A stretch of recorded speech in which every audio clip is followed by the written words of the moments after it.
నా ఫ్రెండ్ వాళ్ళ చెల్లిదా అది. నేను ఫోన్ చేస్తా.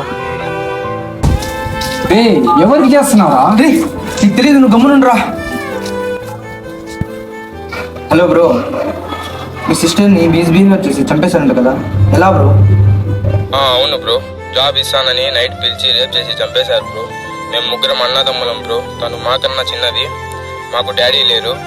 మా ముగ్గురు అన్నదమ్ముల్ని అమ్మని చూసుకోవాలని తను చాలా అంటే చాలా కష్టపడింది బ్రో. బయట ఏమనుకుంటారా అంటే ఆ అమ్మాయి ముగ్గురితో తిరుగుతుంది, చాలా అంటే చాలా వరేష్ అని మాట్లాడుతున్నారు. బట్ ఆ ముగ్గురు ఎవరో కాదు, మేము ముగ్గురం అన్నదమ్ములమే. కాలేజ్ కాడ దింపుతుంది. కానీ ఈ కష్టాలు ఏ అమ్మాయికి కూడా రాకూడదు బ్రో. చూశారు కదా, తను ఎంతో కష్టపడి తన ఫ్యామిలీని బాగా చూసుకోవాలనుకుంటే చివరికి ఇలా జరిగింది. బట్ నేను ఒకటి చెప్పాలనుకుంటున్నాను, ప్రతి ఒక్క అమ్మాయిని తక్కువగా చూడకండి.